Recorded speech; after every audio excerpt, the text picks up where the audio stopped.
morning. Good morning, everybody. Welcome to a beautiful new week. Okay, so if you're just joining us in Grants Attraction Mastery, welcome, welcome, welcome.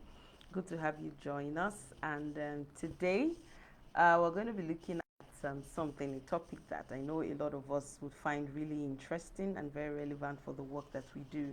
So we're supposed to have the Get Funded live show on Friday, but I couldn't come on live. I lost someone close to me, a very young lady that we grew up together. So I was at a family place and I couldn't come in live. It wasn't a good period at all. So I decided to move it to today. So if you're joining me, I would love to really, really interact with you. So leave a comment. Thank you, Sonny, for coming in. So for new members that haven't met me yet, my name is Rukewe Uviete Sivi, and I want to welcome you specially to this Community Grants Attraction Mastery. So if you are here, it means one thing, that you have an NGO, you have a non-profit or a social enterprise, or you intend to have one, and you're looking for answers to the question of how can you fund your organization. So if this is you, you are in the right place. And I come in live twice every week for a short live session talking about the different running parts of your organization that needs to function and that needs to be optimized in order for you to get funding. I run Strategic Outcomes Consulting. It's my coaching and consulting practice where I work with nonprofits like you to get your organizations grant ready and access funding. So today it's a makeup session of the Get Funded live show, which streams Fridays by 1 p.m. So this week we'll be streaming by Friday by 1 p.m. So some of the topics that will be taken will come out from the questions that I have been receiving from community members through the Q&A posts or through WhatsApp messages and emails.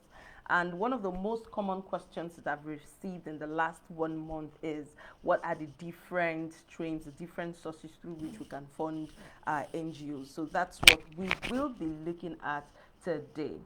So funding your organization, like what I've always said it in this group and for everyone who cares to listen, that your NGO is no different from a business. If you have an NGO, you have a non-profit organization, there's no difference between running what you do and someone who has a for-profit business.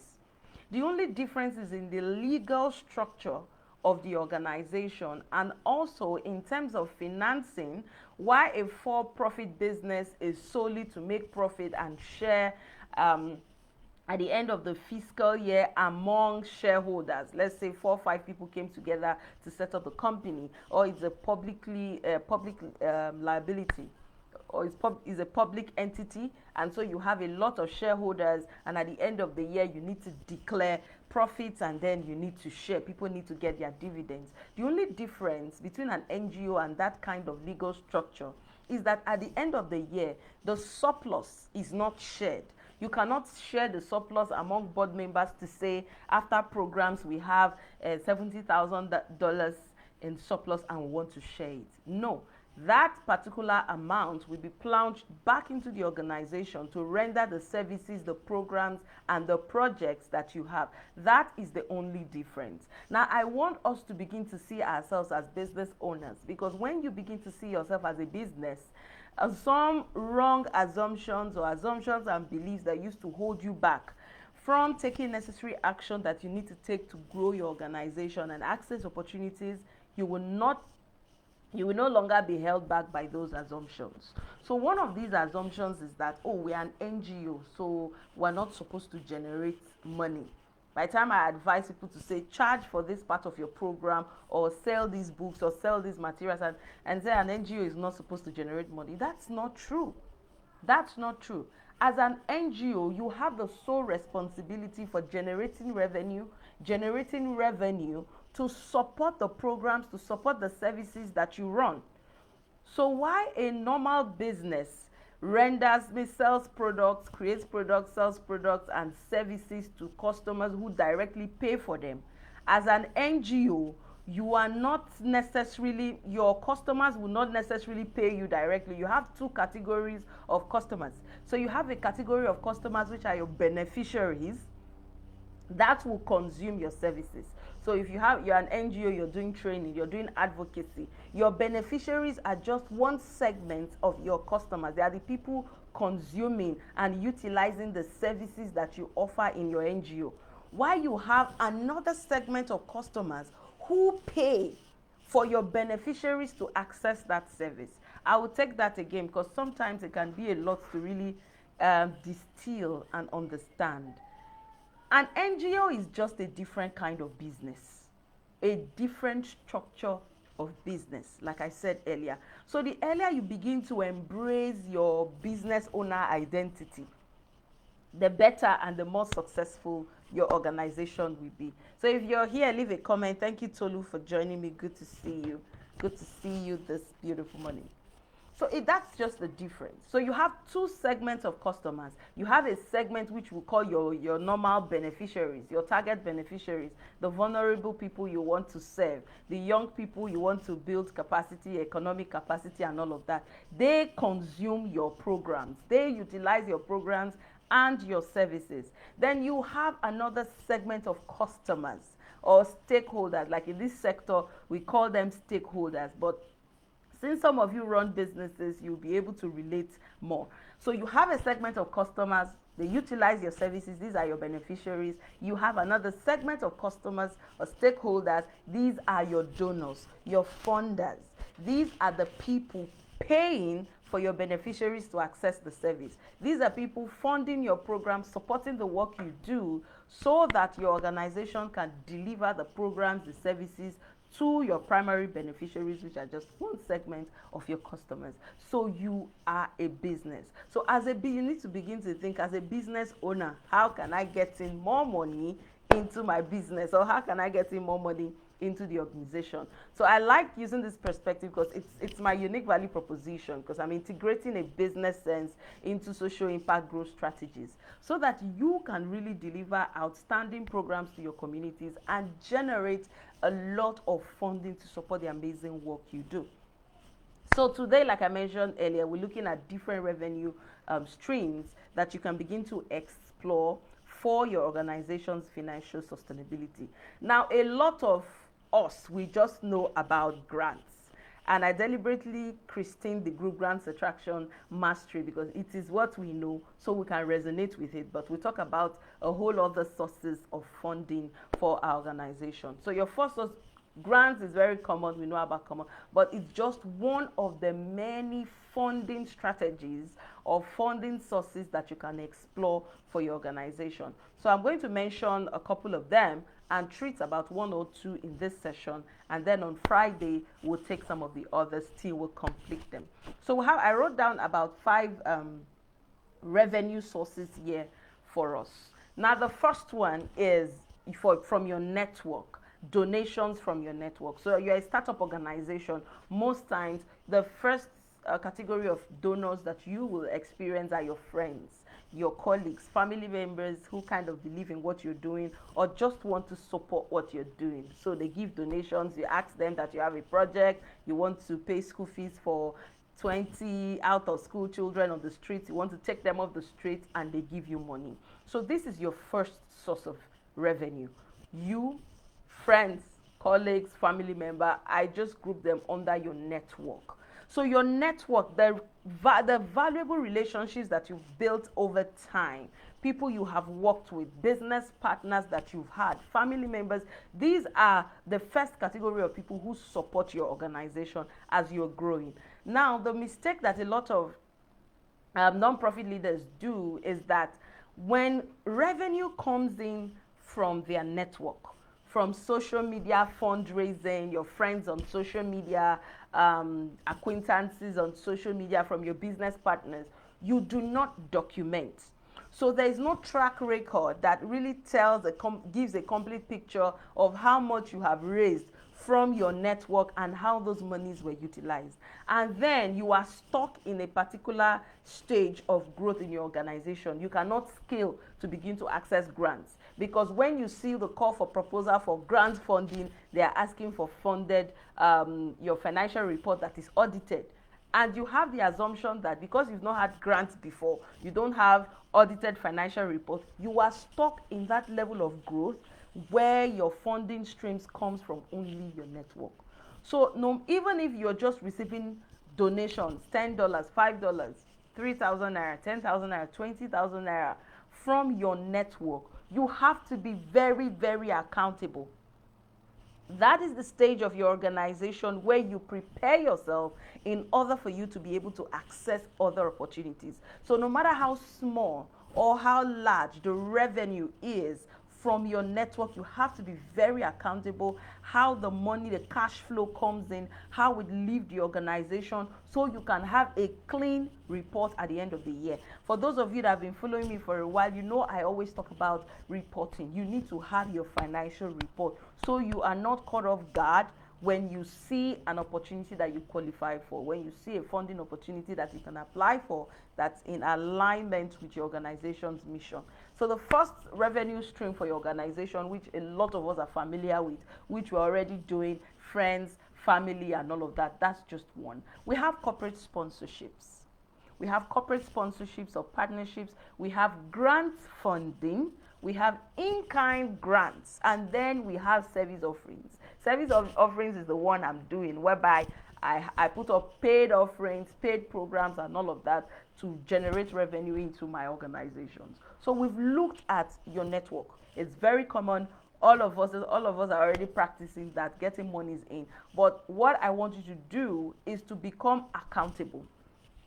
To become very, very accountable in the way that you are utilizing those resources, so that you can shift and not just rely on those small donations that comes from your friends and your family members and colleagues, but you're using that to gain momentum and have a track record, have pedigree, have a precedence of work that you have done, so that you can begin to apply for small grants. You can have proof of work, success stories that you can communicate to corporate organizations when you're seeking for corporate sponsorships. So the second revenue source that you can explore to finance your organization sustainably is corporate partnerships. Corporate partnerships here is, I know there's some organizations that you usually send letters. You send letters to all the companies around you, asking them to support the work you do, putting account number in those letters for them to give you money. And then 99% of them don't even respond to your email. And sometimes when some of them respond, they just tell you that it is not a good time.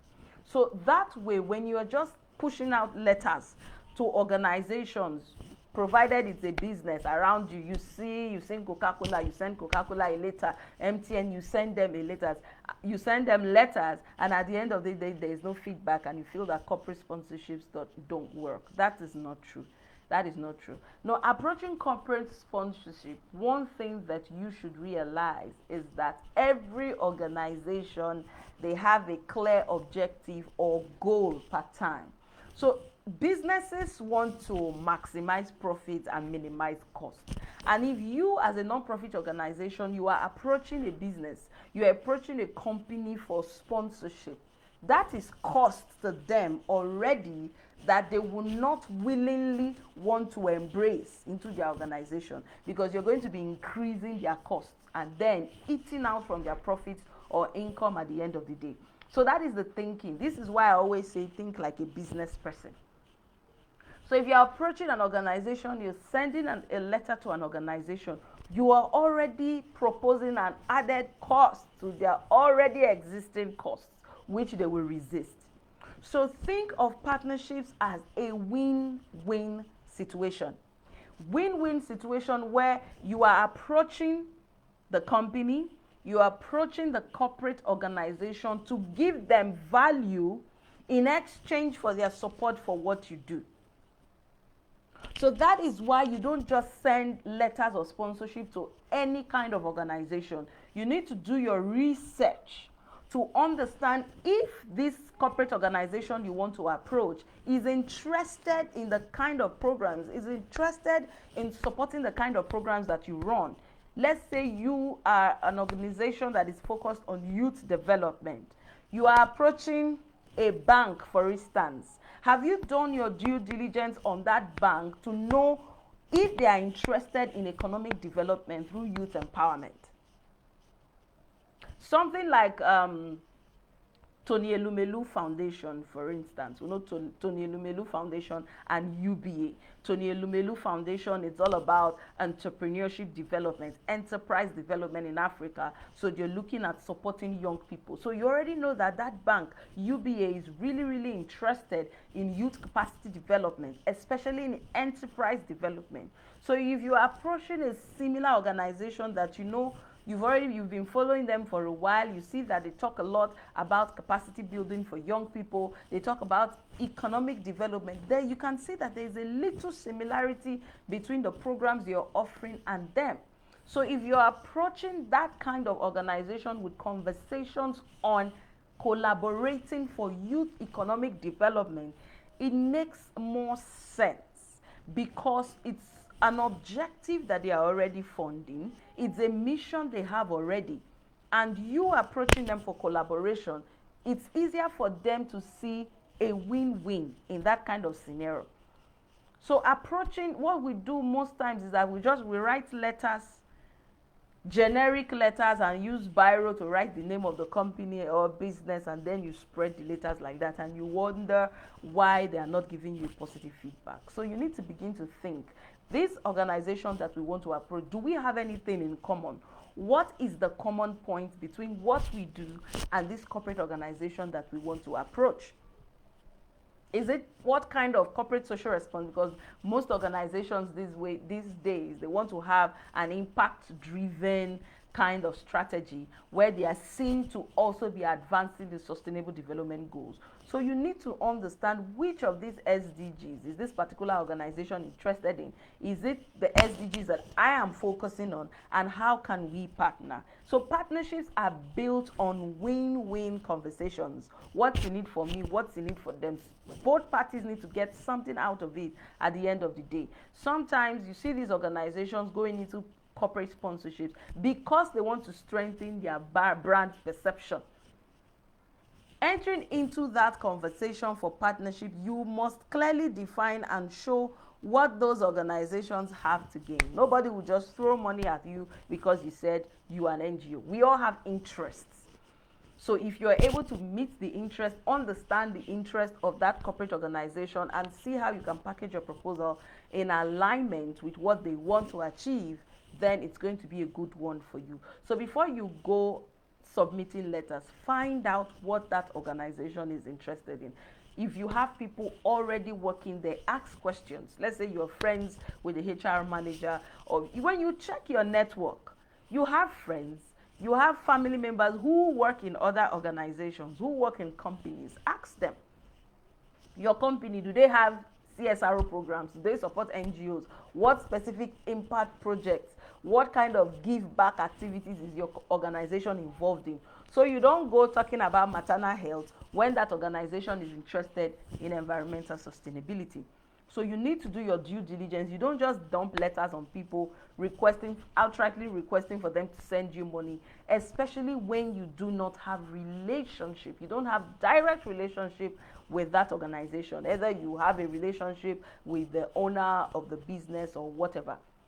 So it's not business as usual anymore. You need to create value for that company. Some of them, they want online visibility. So if you're an NGO, you have good number, you have a large following, your page, you have how many thousand followers on your page and all of that. They know that, okay, if we partner with this organization, we're going to get visibility. More eyeballs will be on our business. You have a small business that you want to approach, a small company that maybe produces juice or something, you're working with children, you have large following. They know that if they partner with you, since you're working with children, you have events that you do, boot camps and campaign for children. They know that if they bring their brand to that space, it will create more visibility for their products. They put it on social media, more eyeballs are seeing their products, and it makes more sense to them.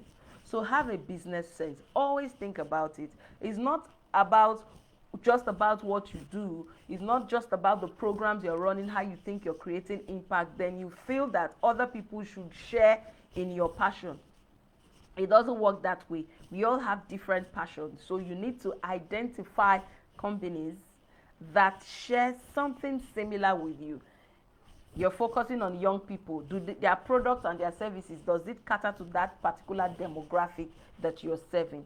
So you need to do your homework very well, do your due diligence very well. You don't just go about bombarding people with letters and then they're not responding to you and you feel it doesn't work. So do your due diligence, map and identify companies that have CSR programs that are similar to what you do, and then you can start talking about, build relationship with them, build relationship with stakeholders, invite them to your events, and then from there you can begin to progress in building the partnership with that organization. So we've talked about funding from your network, we've talked about corporate sponsorships, then grant funding. Grant funding is really, really my core. It's really where I specialize on, to see that you build the readiness system, your organization is grant worthy, is grant ready, and then you create outstanding proposals to secure this funding. All right, so how do we go about grants? So I will just end with the grant funding in this session, and then on Friday we'll continue with the other revenue sources, and then probably we'll close it up this weekend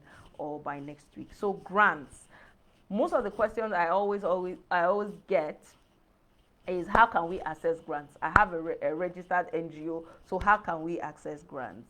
Now, grants, if you've ever attended any of my grant readiness workshops in the past, especially last year, if you attended any of the grant readiness sessions, you know in one of the slides I always talk about how grant is not free money. We have that wrong perception saying that grant is free money. Grant is not free money. Look at it as an investment. Still coming back to my perspective on bringing a business sense into what you're doing. Grant is not free money. It's an investment put into your organization for you to create social profit. It's an investment put into your organization for you to create impact. The return on investment is the impact and the solution that you are driving. So you need to think through your programs, think through the work you do to be sure that it is solution driven. Not that you just set up an organization to do advocacy because it's in trend, it's trending. Everybody is talking about ending violence against women. So you have decided to set up an organization to put your voice and still join the conversation of ending violence against women. So the only thing you do is to carry placards, walk along the road and talk. You're not solving, you're not bringing any solution to it. Because you cannot demonstrate in clear terms the impact of that your road work. So you need to, when you look at your programs, you need to ask, these activities that we are involved in, how is it really addressing the problem? The truth is that what I've realized from a lot of conversations with NGO founders is that they lack clarity even on the problems that they are solving. And they ask me, so what problem am I solving? And I'm wondering, how come you're asking me the problem you're solving when you're the one that set up the organization in the first place? So you need to go back and really focus before you can talk about the conversation of grants. Grants are not made available because you are an NGO founder. You have an NGO working with women and children, so this money is available to you. No, grants are actually put out. That's why we have grant makers. So when they make these grants, from whatever strategy that they are using to generate revenue, funding portfolio to support critical work, it is with a mission, it's with a clear objective. So if an organization earmarks $1 million to fund work for education for children, especially in rural communities, it's with a mission. So that particular funding is for funding back to school programs for children that are not able to afford education, so that they can improve on their future, they can have a better future, they can have better life options, and in the long term they have improve on their life expectancy, contribute. It has a divergent impact on the society at the end of the day. So you see that money is earmarked with a clear objective. So you as an NGO leader, you as a founder of an organization, you also need to be crystal clear about the solution that you are offering, so that you can take advantage on these monies being put out by grant makers to support the work that you're doing. So that you are an NGO, that you have a registered NGO, you registered the NGO 9 years ago, it is not a criteria for you to access funding. That you have legal registration, whether if you're in Nigeria, it's CAC, or you are not here, whatever that agency is called in your country, that you've been able to incorporate the organization, it's not a yardstick, it's not a guarantee that you have qualified to access grant. There are a lot of things that go into being ready to be able to qualify and really access the funding. And that's a lot of work, why I've put together the 4 days grant readiness workshop. So the first thing to consider, like I mentioned, is be clear about the problem you are addressing. And then your programs, tailor your programs, your project in a way that it goes beyond being busy with activities. It goes beyond getting into the field, getting people together and just doing campaigns or doing trainings. What at times you see trending, you put women together and you're teaching them soap making, bleach making. Yes, they have the skill. What happens at the end of the day? You find these women still caught up in the web of poverty. Even if they have soap making skill, catering skill, bleach making skill, it's not able to put money in their pocket because you do not consider results from the beginning. What solution do you really want to provide? You ended at teaching them how to make soap. And at the end of the day, it's not able to translate to money in their pockets. So these women are still in poverty. So a result-based thinking approach to your program, which will then qualify you and position you to attract grants. You need to think solution. You need to have in-depth understanding of the problem in the first place. Most times we're at surface level, want to solve the problem of poverty. Then you bring women and youth and you teach them soap and bleach making. You are deepening them into more poverty. Let's tell ourselves the truth. Why are they poor in the first place? So as an NGO, one thing you should recognize is that you are a social innovator. That means you need to be innovative. Not that you're seeing NGOs out there doing something, then you set up your own to continue replicating what is already in existence without improving it in any way. So you're a social innovator and you create innovative solutions. So what that means is that for you to be able to create innovative solutions, you need to have understanding, in-depth understanding of the problem you want to solve, identifying a specific problem, having in-depth understanding and mastery of that problem. Why does it exist? What's the impact? What are the issues driving this problem? And you create programs that speak to addressing the problem. A lot of programs that we have, they are just wishy-washy programs. And you wonder why you develop proposals, apply for grants, and you don't get any feedback from the donor. There's nothing significant or innovative about the proposal that you have sent. Because you have said in the proposal, you want to gather 300 youths and teach them soap making and bleach making in this age and time. It's not going to work. So in grants, it takes a lot of work to get it out. But once you have mastered the process, once you have opened up your mind to put in the work, one of the assumptions that I've established here today that we need to shift from is that you have an incorporated NGO. It does not give you any form of advantage to access grants, because before you set up a corporate organization, whether a business, it is normal, it is an obligation for you to incorporate it, for you to operate. So it no way gives you an advantage in accessing grants. What gives you an advantage is how you have framed your solution, how you are presenting your solution, the success stories that you've had in the past, implementing that solution, what outcome, what has changed, what has improved, and you tell that story in a very persuasive and compelling manner in your proposals. That is what will give you an advantage. Not that you are incorporated. You registered 20 years ago. It makes no meaning. So one of the things that we'll be doing at the Grants Readiness Workshop, the Grant Readiness Workshop will start next week from Tuesday to Friday. We're going to have the 4 days Grant Readiness Workshop. One of the things that we're going to be doing is I'll walk you through a process that you would use to realign your programs. Now, sometimes it is not really intentional on your part as the NGO founder that you want to create programs that don't work. I think there's nobody who wakes up in the morning and then create projects intentionally that they are not solution driven. It is based on the information and capacity that you already have. The limitation in the information you have, the knowledge, the expertise, that is what has created that room and the environment for the programs to be that way. So it is not really deliberate. But now we're saying, going forward, you need to become more conscious about your programs to ensure that these programs are innovative. These programs are solution driven. You're not just putting activities together based on passion to say, yes, I want to tackle poverty, and you're just bringing people together, talking, and there's no shift. There's nothing really happening. So if you begin to pay attention, asking the questions of what is really changing from the work that we have been doing, you'll be able to really look at what you're doing in depth and make some adjustment that will radically improve on the quality of your program delivery. So grants, you need to innovate your programs. So at the grant readiness workshop, what we're doing the first 2 days, the first day of the workshop is that we're going to be looking at the assumptions that have held you back.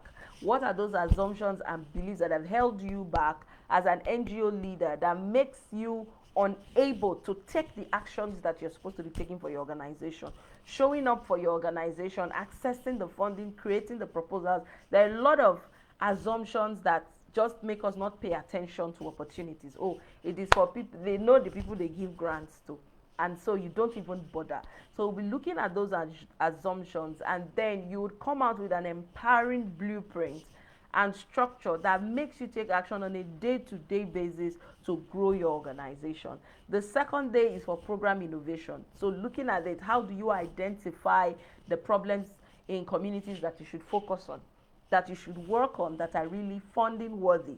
How do you map these things out? How do you create programs that when you develop proposals for funding for that, the way you have structured that program, you'll be able to get the attention you need? How do you drive programs that really create transformation in communities, that bring about tangible and measurable change, measurable impacts in community? That's what we'll do on the second day. Then day 3, we're looking at structure.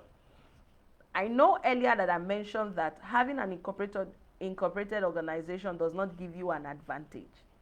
What gives you an advantage is how that incorporated entity is operating.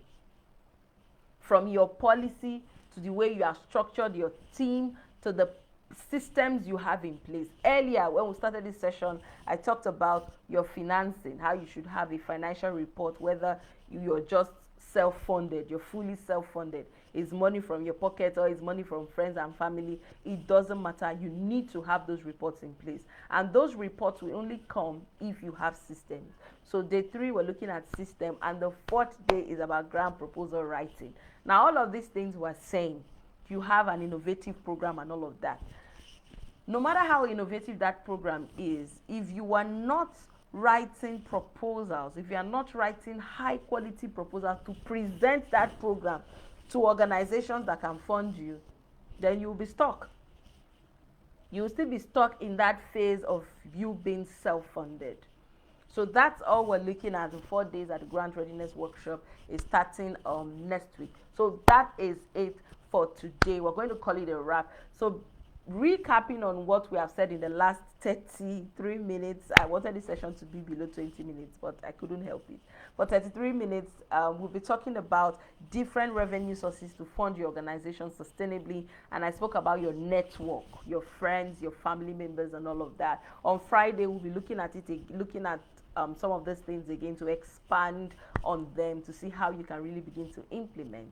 The second thing we spoke about is corporate sponsorships. You need to begin to realign the way you approach corporate organizations. It's not about you, it's also about meeting their interests in that relationship. It's a partnership, it's a relationship. That means it's beneficial to both you as an NGO and then the corporate organization that you need support from.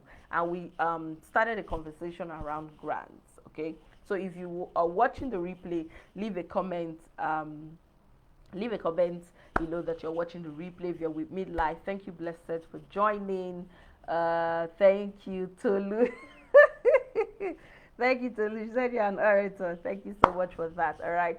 So the essence of this is not to just give you all of this information, but it's for you to do something, for you to take action to grow your organization. You're already doing amazing work, but there are some shifts, okay, that needs to happen for your organization. So by next week, Tuesday, I'm coming up live again on Friday, or having another part round of the Get Funded live show streaming on Friday by 1 p.m. So next week, Tuesday, we're having the grant readiness workshop. So if you are here because you have an NGO, or you intend to start an NGO, that is the first place to start. Grant readiness. As the name is, I don't think the name needs another extra explanation about what it is. The grant readiness workshop is the first place for you to start, because we will be talking about mindset shifts that you need to happen so that you will be empowered, show up for your organization strongly, and grow it. See, the difference between you and people like Hamzat of Connected Development, mindset and the way they show up to grow their organizations. Now, we need to remove those mind blocks. We need to remove those assumptions and beliefs that has made you continue to operate the way you do. Some of these mindsets I mentioned, the one of we're an NGO, we're not supposed to charge for ourselves. Who told you? One assignment I will give to you here, either you're watching the replay or you're with me live, go and look at Faith Foundation. Google them, Faith Foundation. Also, Google Lagos Business School, Pan Atlantic University. These are non-profits, but they charge premium for their services. They even have a lot of corporate sponsorships and grants. But for your organization to be sustainable, you also need to have a diversified funding base. You cannot just depend on only grants. You cannot depend on only service offerings. You cannot depend on just one revenue stream. You used to hear it outside for businesses, have multiple income streams. The same thing applies to you as an NGO leader. You need to have multiple revenue streams for your NGO. Because if you talk about grants, when the grants end, before you apply for another one, there will be a gap. That means people will be out of work. You will not be able to deliver your services to community members. So that's an assignment for us. Go and look at these two non-profits. The last advert I saw from Faith Foundation, the program, it's a business accelerator program. Either 2 or 3 months, 200,000 naira. That is a foundation. It's an NGO, a non-profit. But that program, it's going to run for 2 to 3 months or so. I'm not sure about the exact duration, but it's about 2 to 3 months. 200,000 naira. Because the services you offer, it takes money to deliver the service. You pay rent, you buy stationery, you pay staff, you pay utility bills. These things are not free. The fact that you're an NGO, you don't go to a petrol station and tell them that you are an NGO, then they'll give you fuel for free. Neither do you walk to a property, a real estate company and tell them that you need an office space, you're an NGO. Because you're an NGO, they will give it to you for free. These things come with costs, and you must factor out a way to generate revenue that will take care of those costs. And that's why we're having this conversation. But the assignment is for you to go look at these two organizations. I did a program with Lagos Business School. It's a non-profit owned by a foundation. But you know how much Lagos Business School charge for their programs. I mean, to do an MBA there, you're talking about 8 to 9 million naira. Yes, it is a non-profit. So these are assumptions and beliefs that we really need to look at and tackle critically, so we can come out of those limitations and then really grow our organizations and do what we need to do. And then we're realigning your programs, and then you go through a masterclass on writing grant proposals. So we're starting next week, Tuesday, up till Friday. Usually, this 4 days workshop, the usual fee is $99. $99 is about 50,000 naira, but I'm giving a 50% discounted fee. I'd earlier put an early bird benchmark for it. So if you want to join the grant readiness workshop, you're only getting to pay 24,500 naira for the 4 days. And guess what? You're going to also receive the grant proposal writing toolkit. For some of you before that have indicated interest in getting the grant proposal writing toolkit, you know on my seller store, only the toolkit is 20,000 naira. But for those of you joining the grant readiness workshop, you're getting the proposal complete writing toolkit contains sample funded proposal, 4 masterclasses in depth, taking you to monitoring and evaluation, budgeting and everything. In that toolkit, you're getting it as a bonus when you join the grant readiness workshop. So you can send a message, leave a comment. I'll leave details for registration in the comment section, but do let me know if you want to get into the grant readiness workshop. So thank you for joining me. I would see you live when we continue the Get Funded live show on Friday. Have a wonderful day. Bye bye.